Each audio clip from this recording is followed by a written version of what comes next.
we're going to start with our next panel discussion of the day. The topic being packaging's new mandate and developing private brands. I would like to invite our moderator on stage, none other than Mr. Dhananjay Balodi. Ladies and gentlemen, can we have a huge round of applause for him, please? Executive Director and CEO, Encept Premedia. Can we have a huge round of applause? Come on, give it up for him. I would like to invite our panelists on stage, Adesh Kumar, Category Head, Spices, Reliance Retail. Ladies and gentlemen, a huge round of applause for Mr. Adesh Kumar. The next panelist I would like to invite on stage, Sushobhan Choudhary, Chief Strategy Officer, Encept Premedia. A huge round of applause for him, please.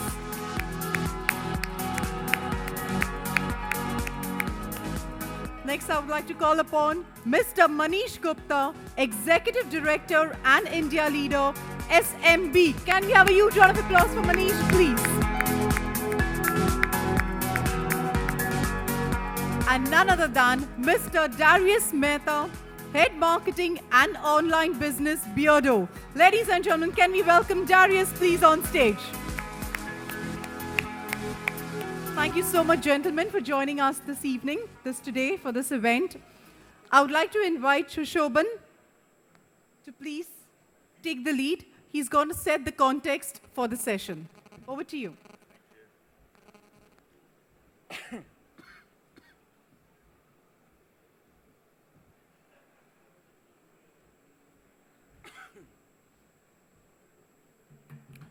Hi, good afternoon, everyone. So I believe the intent for this presentation that we're going to set is largely how we, as one of the cog in the wheel, I mean, one particular element in the overall industry, how do we look at packaging as an element that traverses across the value chain of brand and how we deliver that value across the value chain. The intent today is largely to see how packaging can behave and sort of go beyond the conventional paradigm of how we've been looking at it for over decades. Can we change that narrative? Can we change that argument to say, hey, by the way, packaging needs to do more than what it is doing today? So I'm going to take about 15, 20 minutes largely to set the context and then hand over to DJ Dhananjay to really sort of trigger those questions and see how industry experts here can answer those and can we arrive at something that we can all play with, at least sort of try and implement that in as many ways possible, as even can be a very small sort of change in our day-to-day way of how we handle a packaging brief. So that's how we're going to look at it.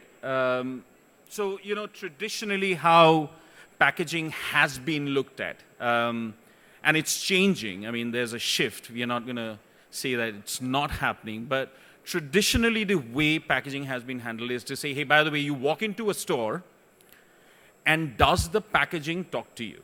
And that's the framework within which we have always worked. I'm not saying that's not the way that we need to work, but that's largely how it's been, right? So look at messaging, look at graphics. Does it pop out? Is there impact enough for a consumer to say, okay, you know what? I want to consider this brand, right?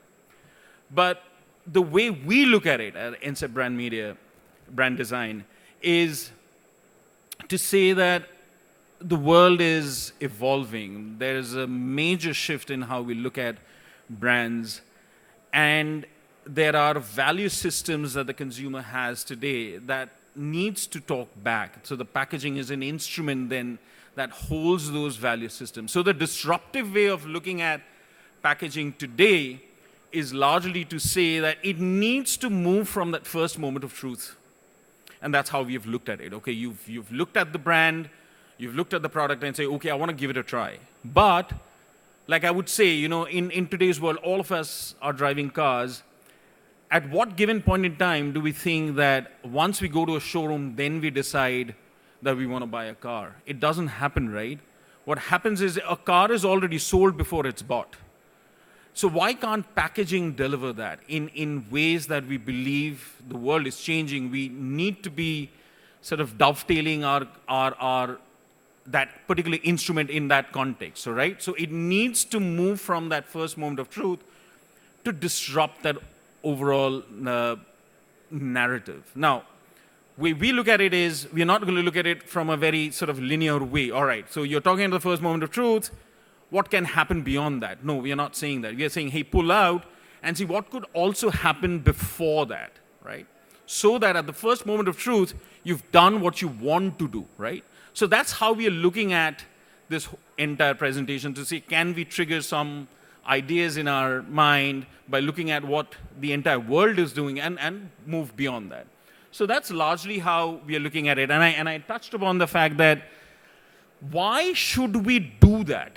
Principally, why is it that we need to think that way? Why can't packaging work in the traditional manner it has done, or it does today, right? Because, in my opinion, the value systems of consumers are changing, right? They want more, right? And a couple of examples, like, for example, transparency, right? And it's a very interesting thing. When I say transparency, everyone says, okay, you know what messaging can do. But there are brands globally who are using technology to really drive transparency. Will this product stay on the shelf or at your home beyond a particular period of time, right? So the label or the sticker sort of bubbles up, or, you know, it changes its texture to say, hey, by the way, it's not safe for you to have it anymore, right? Am I saying the ingredients that are there in the packaging, is it really true what you're giving me? So can packaging tell me that? And are we being, as a brand, transparent? Can packaging do that for us, right? Purity, freshness, as I said, counterfeit, you know? Interesting, blockchain is now being used to say, hey, by the way, is this particular brand or a product fake, or is it really the right product that I'm buying into? And there are multiple other things. Sustainability, I think everyone knows sustainability is a big thing. But within sustainability, there are multiple things. You know, everyone can't go the entire, you know, mile to really deliver this. But can we take one or two aspects of that and say, hey, by the way, we're building that value within? Experiential, you know, can packaging, and a lot of brands do that. I know for sure, I've worked on that brand. Kellogg's had done that. You know, you plug in AR or VR and make the product more experiential. Personalized minimalism, and this is a very interesting thing because I personally believe in minimalism. At one point in time, Amazon used to stuff their cartons with lots of stuff. Even for that matter, you know, if it's a small little shampoo pack, there was so much in it, you know, it's a lot of wastage. Consumers want a product that they can be shipped and I can use it the way it is, right? So minimalism. So the point is that these are the value systems that are driving consumers around the world, and can packaging do that? And this is a framework that we call the Mls Framework. It's really a shrunk version of the moment of truth. And we call it MLSs because mind, shelf, and life is where we said that you pull out. The first moment of truth is not where we start. We pull out and say what happens before that, so that it can come to the first moment of truth and then sort of travel through that and ultimately land on the ultimate moment of truth. So the way it works is largely at the mind level, you're actually creating salience, all right? Memory salience, those triggers that are attributed to the value systems that a consumer wants, right? Have you really dug your feet in to say that even if that consumer is searching online, are we telling them those? Does the pack on that particular thumbnail say or do things that can ultimately trigger that first moment of truth? When we come to the shelf, it's largely what we're doing is persuasion. We are saying, hey, by the way, because you know about me, or even if you don't know about me, can my pack say or do things that jumps from consideration to persuasion in the sense of that becomes a preference, right? So I am taking one leap from consideration to preference and saying, hey, I want to try this brand because it says or does things that I believe in, right? And from there, again, things that we do or say, whether it's structurally, whether it's message, whether it's labels, whatever it is, that it's driving home the core value aspect, right? Whatever I believe in. And then you consume it, it becomes a part of your life. The given factor is that the product has to deliver, all right? All of this is great. If I don't really find the product doing or valuable to me, I'm not going to come here. But the whole point is, once I've done that, then I have made you my brand ambassador and you're talking about my product to a larger part of the universe that I belong to, right? So advocacy then becomes part of a life. Once I've done that, so you're not really looking at a linear way of moving at it, right? From a shelf, you can become an advocate. From an advocate, you can become whatever you want to be, right? So your consumers are now driving the brand value as against you doing that. But it starts from that entire thing of whether I have said or done things that, the value system sort of works around it. And this is one example as an agency, as a design agency, that we've tried to attempt, all right? Most of the times a brief comes that we want to build a packaging, this is what we want, these are the elements, these are the mandatories, right? We tried to do that with this brand, Fitbel, and the certain things that we added to that entire argument was, yes, we need to be competitive on the shelf. That's given, right? So that's the starting point. But is there more that we can do? Traditionally, you look at a whey protein, what happens, it's come in a bulky packaging, but gymmers or fitness enthusiasts have to carry their protein wherever they're going, right? How does one, then they have to put it in another smaller packet and then carry forward with that wherever they are going. So can convenience become a part of that brief, right? Single-use challenges. Most of those big, large packs are single-use. How can we think of reducing that impact? And finally, recyclability. I mean, at what stage do we bring in the recycled angle to this? So from there, what we did was we worked on this simple execution as to, we are talking to health fitness enthusiast, right?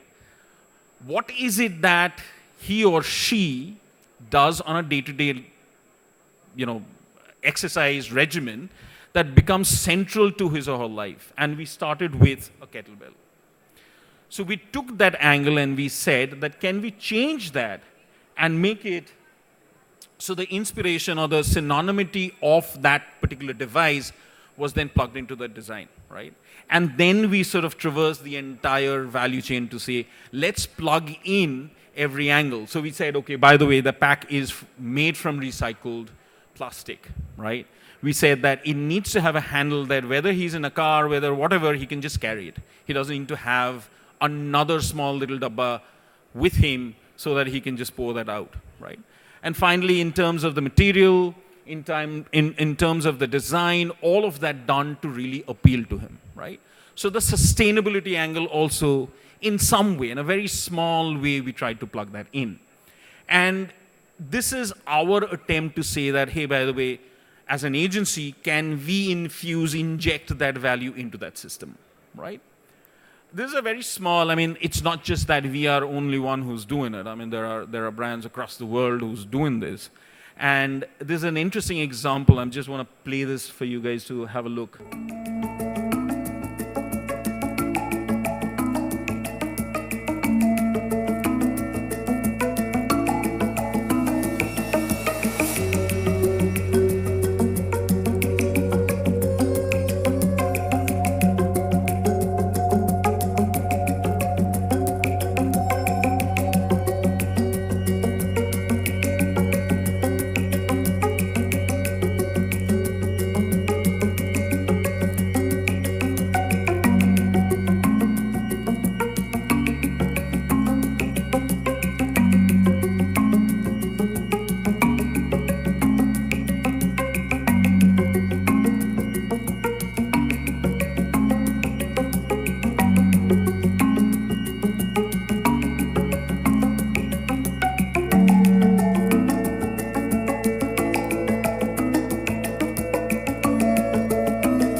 Very interesting example. It's not necessarily that they started out with how can my products become more sustainable.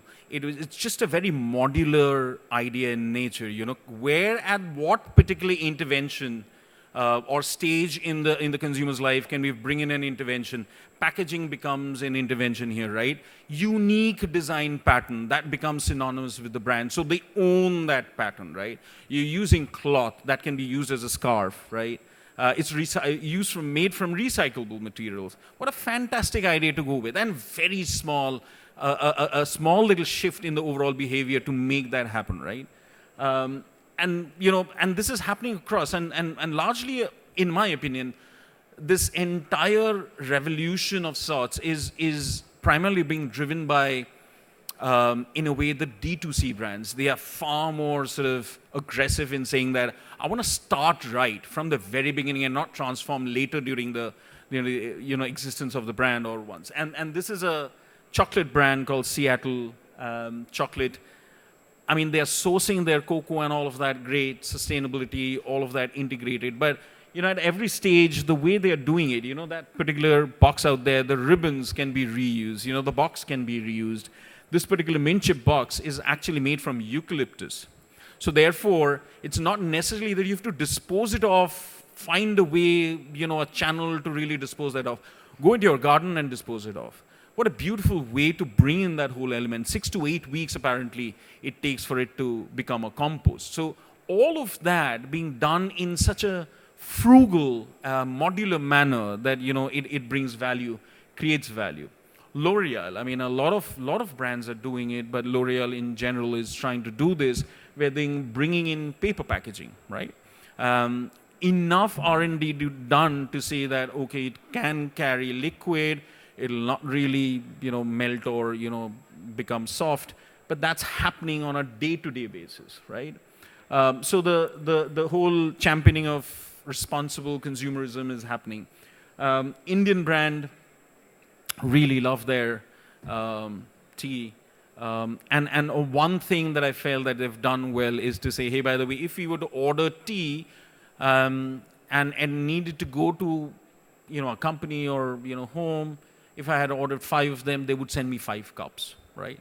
So what you're essentially doing is that, hey, do you want to, and I probably suggest this to the brand, but hey, do you want to take cups or you want to avoid the cups? I can just send you the flask. The brand could also do that, but they're largely sort of bringing down the consumption volume that otherwise would have happened from the land that I belong, Bangalore. Fantastic guys. They're doing everything under the sun to really bring in value.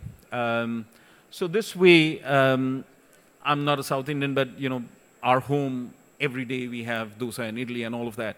What would happen otherwise is it would have that plastic pouch, we'd have to cut it, put it in another container, then put it in the fridge. So therefore, we are again increasing a lot of elements in the whole storing of that. A pouch that straight away goes into the fridge. You don't need to have anything else to store it. At the same time, it stays fresh within that. Lovely idea, lovely way to create value through packaging. And at the same time, whatever it does, it works.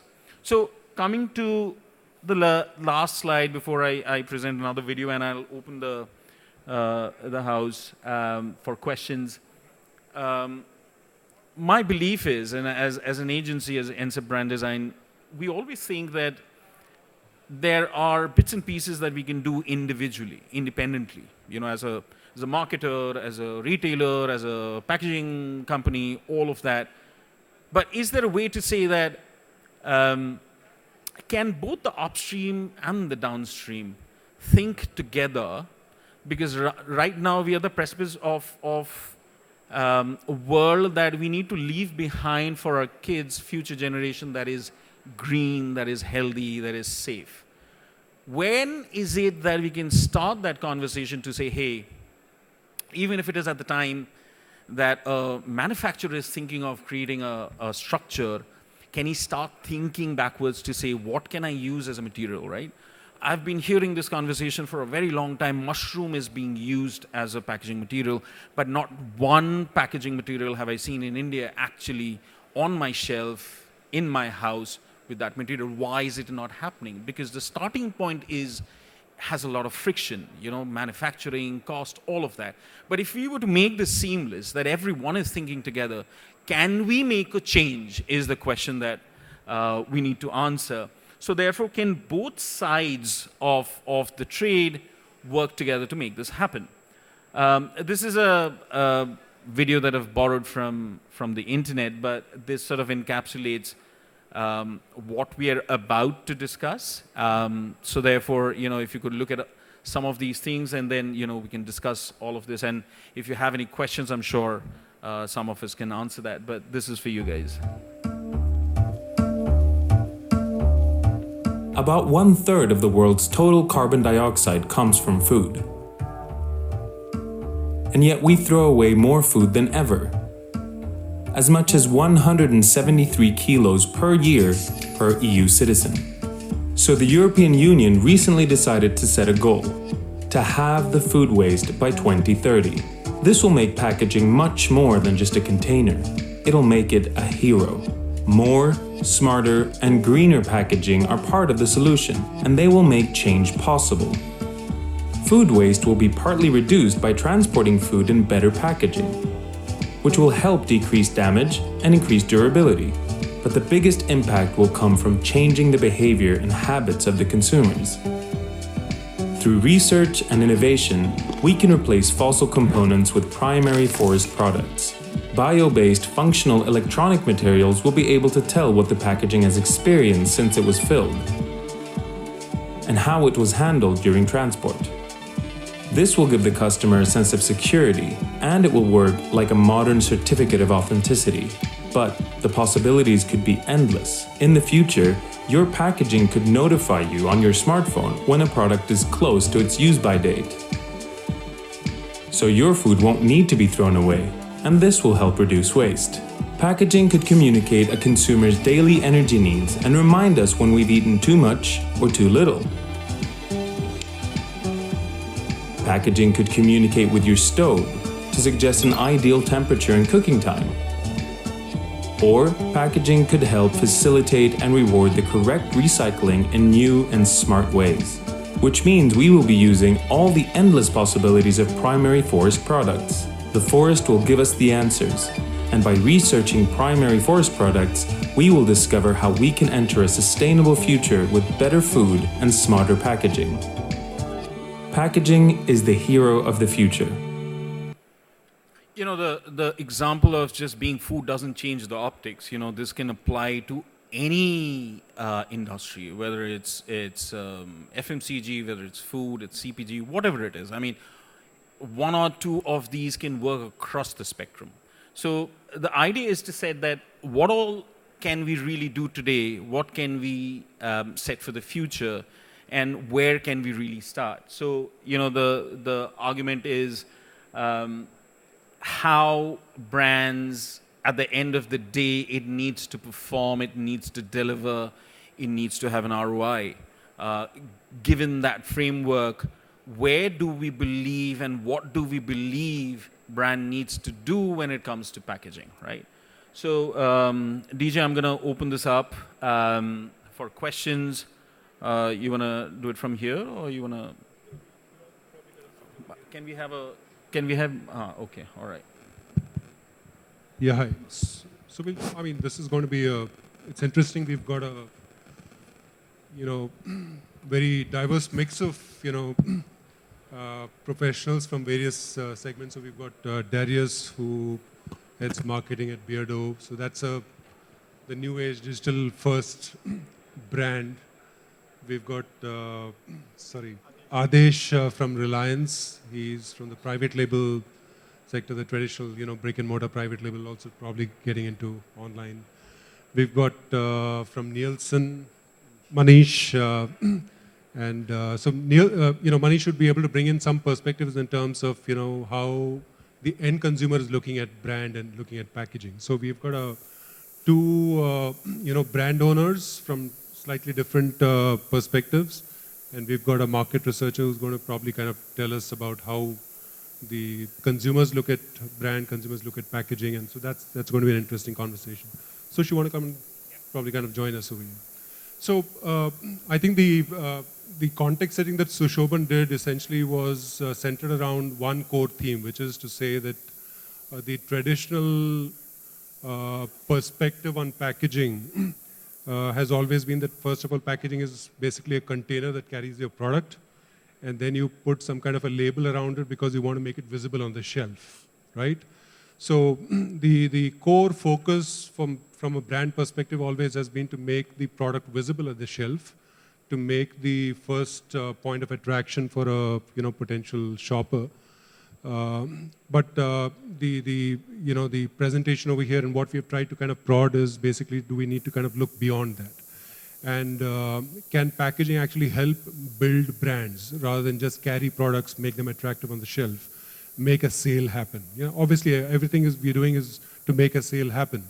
But it's also more important to make the sale happen repeatedly, to make the product being adopted by the consumer, to make that product integral to the consumer's lifestyle. And that's what we're looking at. So it can't be that I bought one brand today and the next time I got a 10 rupees off and I kind of gravitate to another one. And that's what typically tends to happen, right? So there are brands that play in that price spectrum, and there are the brands that play in the value spectrum. And so everybody comes from different orientations. But at the end of the day, everybody's trying to create a brand. And people should not lose perspective of the fact that, a brand is something that gets built over time because of certain values that like Sushobhan said, that the brand espouses, the certain values that the brand, communicates, which resonate with the consumer, right? So I'd like each of your opinions, Darayus. Maybe we could kind of start with you in terms of, how you look at packaging, how you look at the brand, and, how central is it to, whatever you're doing at your company? Good afternoon, everyone. So actually, to be a little shameless, I'll tell you a few things that at least I used to believe. Humans, to an extent, are a little superficial. It's a fact. And earlier, I used to believe that while the actual product or formulation, the juice inside is the heart and soul, the packaging is the body. And that body is what makes that first impression. When you see a really good-looking guy or girl walking down, you notice that body. So we used to believe that, like you were saying, the moment of truth is packaging, and you got to make sure that that body looks good. That first impression has to be solid.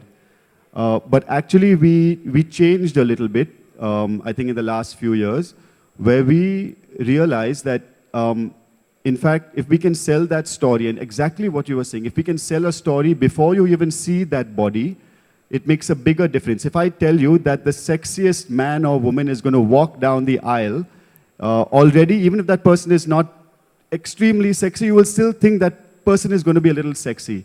And then if I get Hrithik Roshan or someone to walk down, you think, oh, wow, we got, this Greek god. And so we actually did that. And, an example, I have one example that we did quite recently. We launched a perfume, and the concept for this perfume was whiskey smoke. So that's it's a very different kind of a perfume. And unlike our previous perfumes, where we just went to the shelf and we picked a simple bottle and then we, put a label and we went live, we actually went ahead thinking of whiskey smoke. How do we bring those, those feelings that you get when you have that, sip of whiskey at the end of a day for a man and things like that? And we designed that bottle to make it look like a bottle of whiskey. And I think we reached, we became a top seller in the perfume category. And I have my packaging guy right there. He did a fabulous job, our NPD guy. And I think packaging really delivered that. And of course, we seeded, whiskey smoke perfume. So the concept was strong. But if that packaging didn't really give you those, all the semiotics around it, it wouldn't have worked. So absolutely, completely believe in the power of this going ahead. That's great to hear. Yeah, so increasingly a lot of brands are kind of, trying to make a difference through the way they kind of communicate the values of the brand through the packaging, right? So going beyond the skin, like you said, going beyond just a functional look at packaging, saying, okay, something needs to be put inside, so you kind of, find the appropriate, cheapest available material, and so on and so forth, and then wrap a beautiful looking, label around that. That's been the paradigm, and, brands that go beyond that thought process are the ones that are really creating brands for that will kind of, last in a very cluttered market today, right? I mean, it's not like, you have, so if you go to Amazon and you say, okay, I need, shampoos, for example, you'll probably find 70, 80 brands of shampoos or maybe more than that, right? Just on Amazon. So the choices in front of consumers have become so wide that, the opportunity to kind of make a differentiation just on the label is diminishing because everybody is starting to look very similar. The visual aesthetics alone are not any longer the differentiator. The values that the brand espouses, the way the brand comes across and, goes beyond and does things that impact the consumer's life is what actually matters. Yeah. So Adesh, if you could kind of, share your private label of, so this shows about the private label industry and largely, right? I mean, that's how Thanks, the genesis is. And the fact that we now have D2C brands. And so the dynamics of the industry are changing. There's a whole lot of challenges that probably retailers are facing. And I'd like your perspective on how. Thanks, DJ. I would like to mention once again, first moment of the truth. Customer gives 3 to 5 seconds while they are walking on the floor shop to see the product.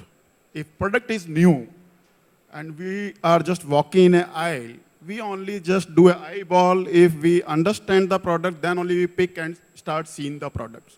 So packaging of the product, we should have a clear-cut message on the product. What is the product actually? So today, time in the traditional time हम देखेंगे तो पहले product के ऊपर क्या होता था कि only you just able to identify the what is the product, but there is no message. Like idli better, they have mentioned idli better than means product is giving a message. This is the idli better, and you can make a idli with it. So recent example I'll give you. I'm working on seasoning category. So there are more than hundreds of brands are there in India of the seasoning. So one of the day I was just sitting with the people and I said, there's no messenger. Why I have to use seasoning every day in my house? So how to convey the message? So we design a concept. Now we will mention everyday use. Once you start putting a everyday use on the product, then it will directly connect with the consumer. Yes, we can use seasoning on daily basis in our kitchen. In now today's scenario, we have these seasonings in our home, we have these seasonings in our fridges, in our cabinets in the kitchen, but we are not using because there is no messenger behind the product. So today's scenario, while we are developing a packaging, message should be very neat and clean and clear. How to use the product and what is the product.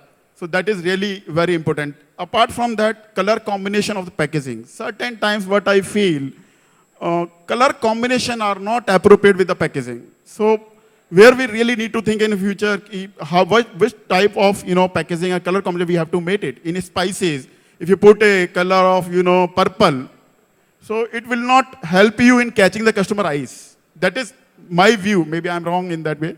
So color combination, branding, and message is very important behind any product. So first moment of truth is packaging should have a messenger, should be very clear what is the product. Thereafter, product advocacy, if we talk about. Once consumer connect with the product, then brand should create a product advocacy. Why they have to buy the product. Even consumer advocacy is also plays a very important. Today, consumer, once they buy the product, they want to understand. They want to listen from the retailers or the brands, what newness you have done in this, what is the product, how different. So we should have a strong theory behind it. We should have a strong message behind each and every product. That is my view. This is what I understand as per my experience in understanding the packaging and mandate. Yeah, interesting. Yeah. So. Yeah, so let's hear from the market researcher's perspective. I mean, let's go now to the consumer view of. So, yeah, hi. So I think considering that Nielsen is, kind of a brand that really we really track the performance of every single brand in FMCG, right? We engage with more than 250 brands or manufacturers on a daily basis. Now the question is, the general brief that, falls into Nielsen or comes to us is that, the expectation of a packaging earlier was just a container, right? Today, it is the first interaction that a consumer has with the brand, right?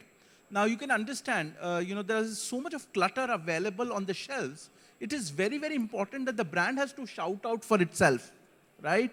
Only if the consumer really picks up the product or picks up the brand is when he will go, kind of try it out or use it, right? And if the brand really lives the brand promise, he will come back and continue to use it. So the question is, your brand, your packaging today is not only a container, but it itself is, is shouting out to say, okay, pick me up. And how do you differentiate? So that's precisely where the packaging plays a role. So it's much beyond the expectation of saying, okay, I need to be kind of picked up, but it has to really break the clutter. It has to be unique. It has to be differentiated. And it has to have all the parameters of sustainability, etc., because obviously that's what the new gen or the Generation X is looking for. So, a lot of times brand managers will come to us saying, we had a great formulation, we had a great product, we had a great price, but my market share is not moving up, right? And lots of times you may realize after thousands and lakhs of rupees burnt out in research, it comes down to the fact that, the product did not have any differentiation or appeal on the shelf, right? And more so, most of the manufacturers or the smaller manufacturers may spend a less time on thinking, it's a shampoo brand, let it have a typical bottle. But the fact that if you really differentiate in terms of the bottle design or the product offering from the other brands, you may have a good right to win, right? A very, very, classic example has been paper boat, right? So we were used to, looking at juices in Tetra Pak. The moment that pouch pack came in, it was such a clutter breaking that at least it induced trials, right? And sooner or later, as the people started using it and the brand lived to the promise, the brand became a hit, right? And everybody realized, oh, there is this amazing looking pack that has come up, very easy to carry, the design is amazing, the colors are amazing, and then obviously all the other things came up. So I think that's what really packaging does for you. And that's what I think is the need. I think I love this point. I would have loved to put a paper boats example up there, but because it is done so much for the industry, I thought everyone would anyway know. But I want to extend that question. In my opinion, and that's my point of view, if it's just not the packaging alone, how the packaging delivered a particular story is also sort of very integral to the way this was married together, nostalgia. And how does that nostalgia then get delivered? I think unless the brand has actually thought in the manner that I'm thinking, like for example,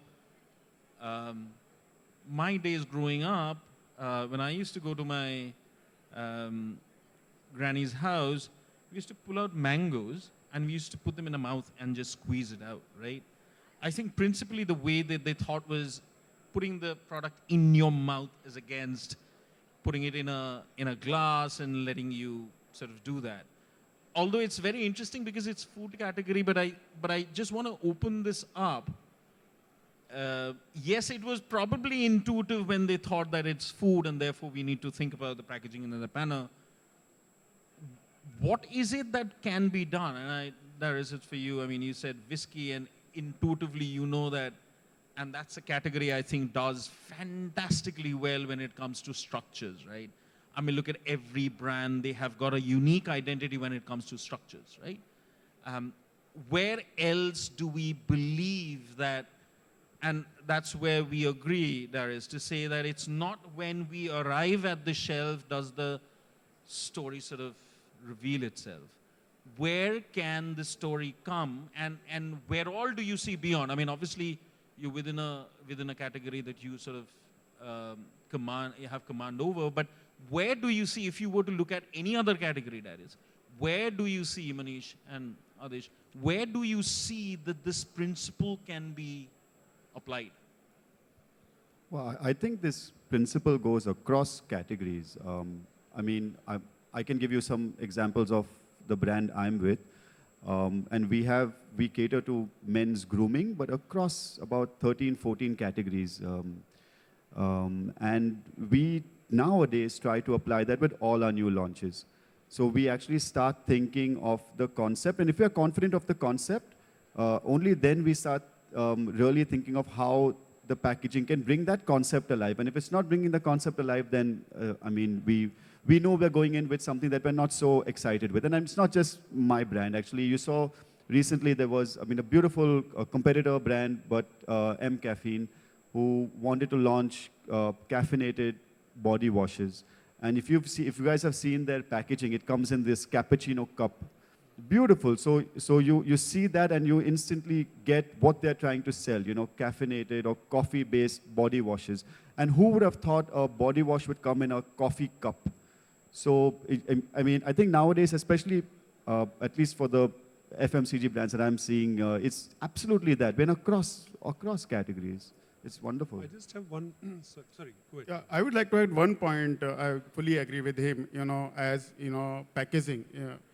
I have shared one example I would like to share with you. If you have seen, you must have seen the Masala Magic, which is launched by Nestle 4 or 5 years back. Initially, they have launched in Tetra Pak, some share bags, and it doesn't work, and product got failed. Then they reinvent the packaging. We discussed with them, Nestle team, you know, so long. Then we come up with a share bag. And share bag has the 10 sachets, it's one-time use. And we have created the convenience for the customer.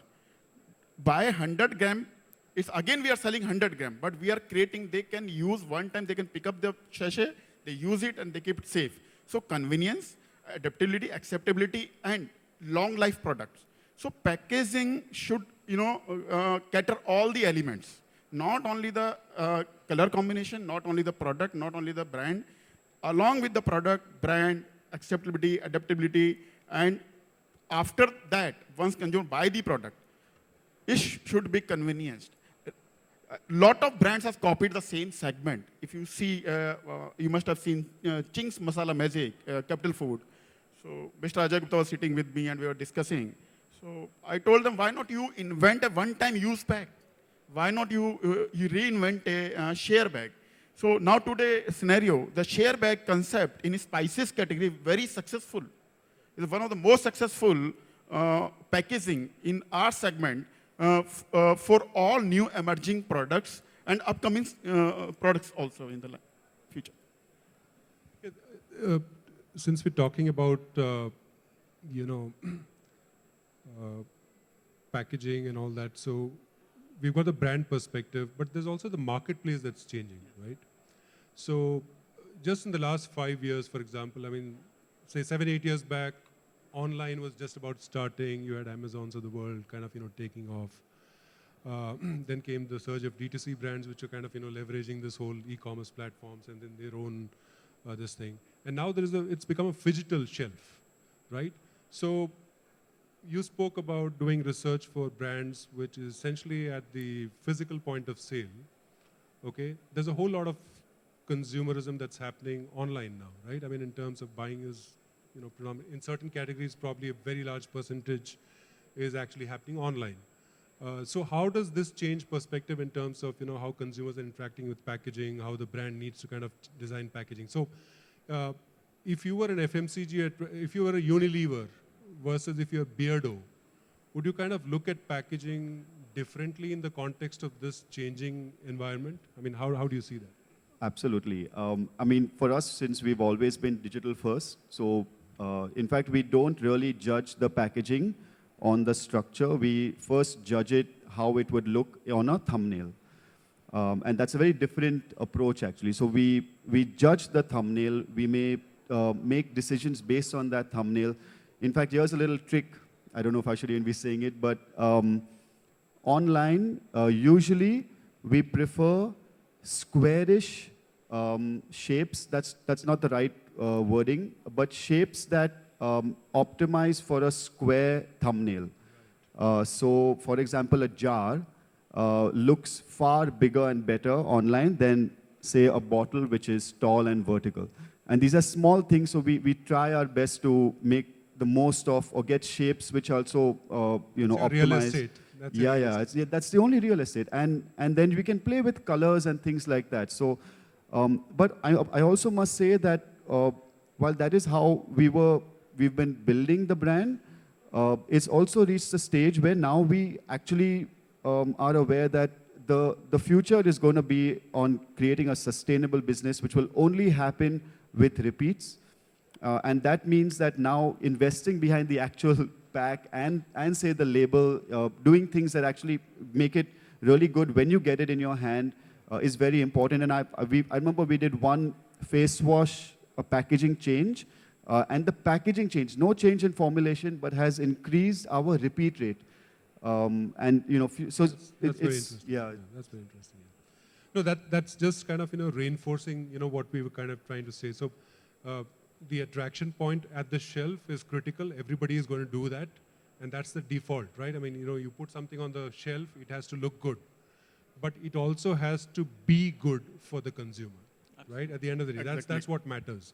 So a brand is built because it is good for the consumer. It is not because it looks good, right? And that's the paradigm that we are trying to kind of establish over here, where we're saying beyond the first moment of truth into the life space of the consumer gets integrated. Consumers really adopt the product and say this or nothing else. Yeah. It's either Apple or nothing else for people who use iPhones, right?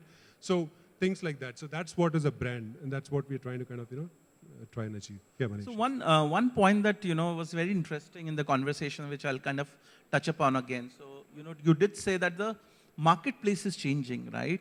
Consumers may be buying from the shelf a few years ago, then they actually moved to a modern trade where they were engaging with the brands, and then they moved to e-commerce. But the end consumer is also changing in his lifestyle, in his parameters of how he's judging what will work well for him, right? Whether it is in form of convenience, whether it is in form of look and feel, whether it is in terms of sustainability, right?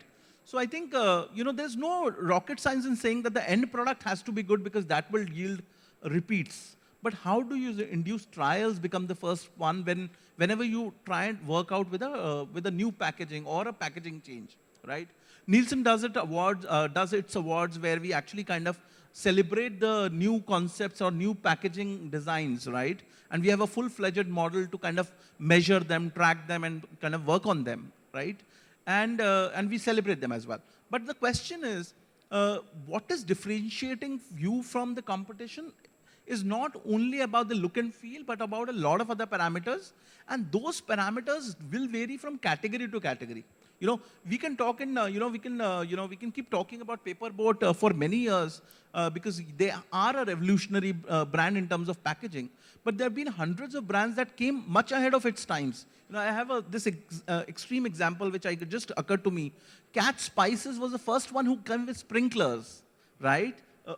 Maybe I think I was a little kid when I saw that brand and I said, this looks very different, and which was not the case. You had your own sprinklers at home, but they came in with that concept. Maybe it was ahead of times when people kind of did not lap onto it, or maybe it was commanding a premium, which consumers were not willing at that point in time. But today, if you ask me, it was a great innovation of that time. Not just that, I think you've touched on a wonderful thing. I think it's how brands have sort of dovetailed into aspiration. I think now from that sprinkler, it's come to grinders, right? Absolutely. So I want to reuse that grinder. I think that's a fantastic example. Yeah. So just to add to that, I'm saying I want to know that because when you're doing, and especially as a research agency, we're as brand owners, we always keep saying that this is what we want to do. This is how we want to transform. I want to reverse that argument to say, what are those things that you constantly get from the consumers, but you see seldom being implemented by brands?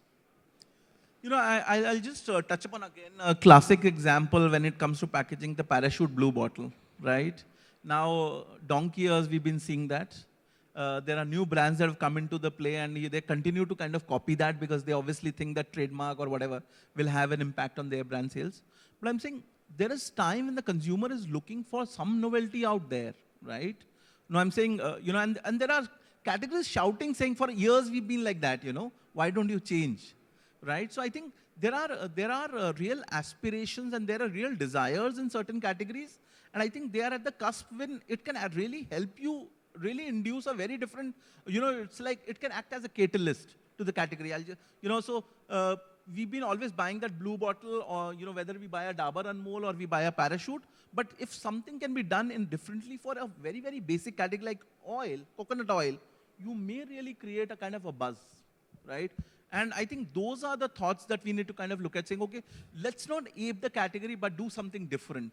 And maybe a lot of it will be induced from understanding the usage, understanding the post-usage, pre-usage of the category. So I'm saying there are thousands of ideas which only after you do some bit of research you will pick up.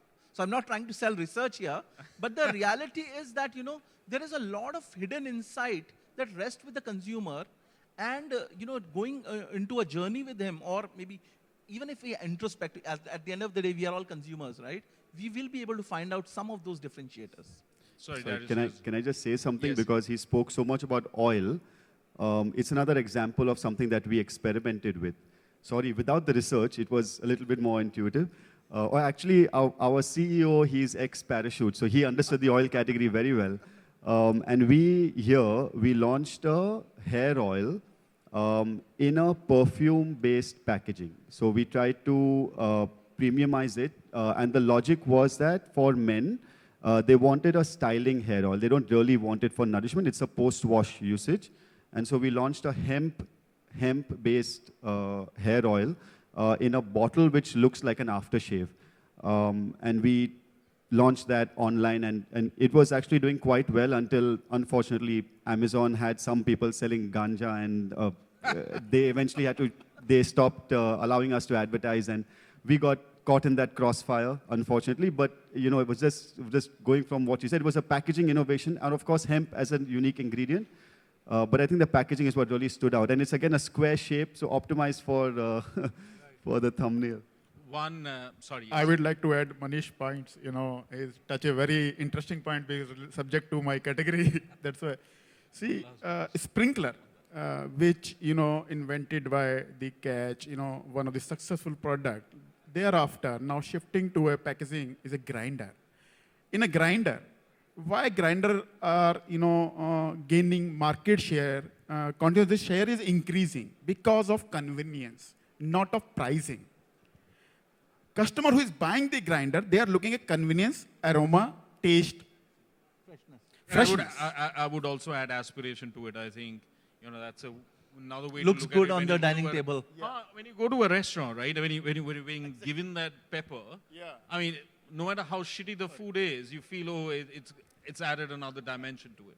But I think that's fantastic. I think we've run out of time. But one last question, if you allow me. And I'm being a little controversial here. I'm going to pick up a leaf from my experience. So while I was sort of handling Pepsi as an account, one fine day we were presenting, and the CEO said, "Sushobhan, that's great, but why aren't you showing examples of Indian brands who are doing this?" And my question to him was, are Indian brands really doing things? And which is why we're not being able to show references of things that we need to emulate. So I'm going to go, whichever way, feel free, just sort of 1 minute each. How do we see as brand owners, especially Indian brand owners, what can we do or are we doing that sort of puts us right up there and sort of take this stance of saying, hey, by the way, we are leading, we are at least taking that step forward to transform. So can I just start with this? Because I think the whole statement is controversial here, because you're saying Indian brands, we've talked only about Indian brands here. We've talked about Paperboat, Indian. We've talked about Catch, which is Indian. So Beardo is Indian. So I'm just saying, I think it's the only reason here is the scale and the size and the kind of money that some of these large brands, spend really makes it more visible.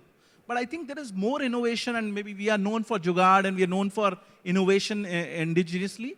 And I'm sure we have agencies like Nielsen who can certainly help you do that.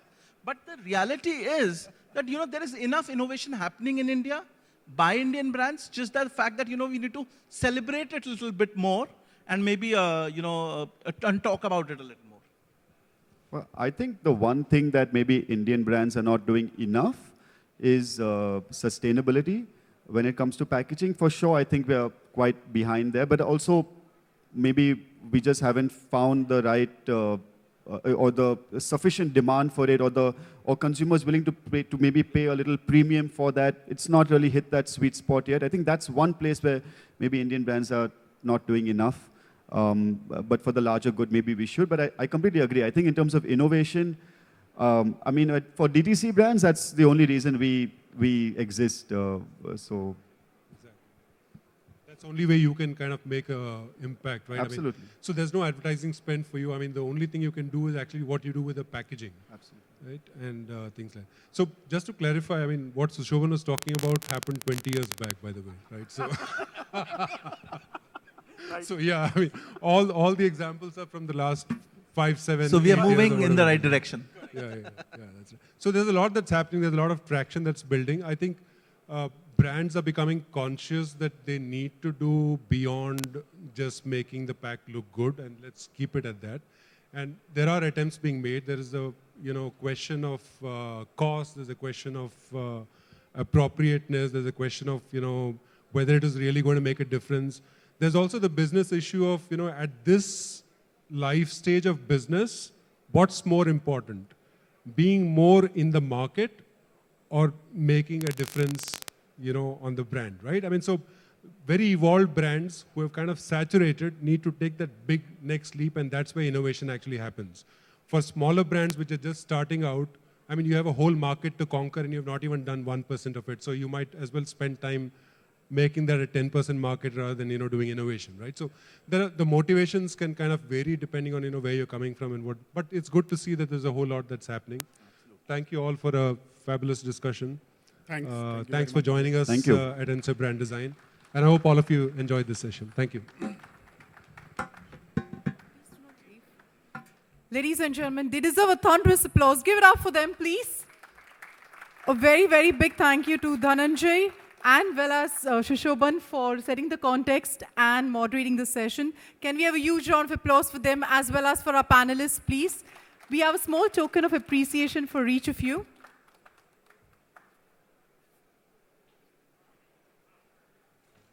Dhananjay, if you could do the honors.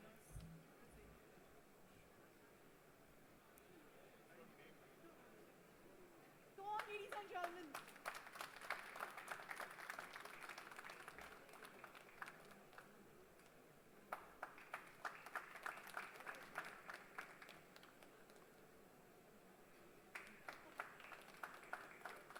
I can't hear the claps.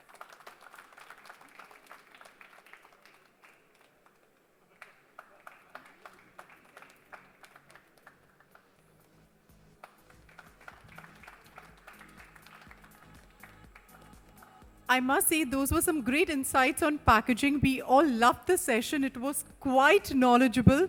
I'm sure you may have some questions. The panelists will be there here for some time, so you can ask the questions to them. Ladies and gentlemen, please give it up for them once again. Come on, a huge round of applause for them, please. Thank you so much, gentlemen. Thank you very much. And now I'm sure you all know what's coming up next. It's time for the much-awaited lunch break, ladies and gentlemen. We're going to break for the next 45 minutes since the session got a little delayed. So 2:45, if we can come here by 2:40 and be seated, nothing like it. 2:45, we'll have the next panel discussion. That will be on the topic, Decoding Beauty and Personal Care, Disruptors discussing the massive opportunity the category has to offer.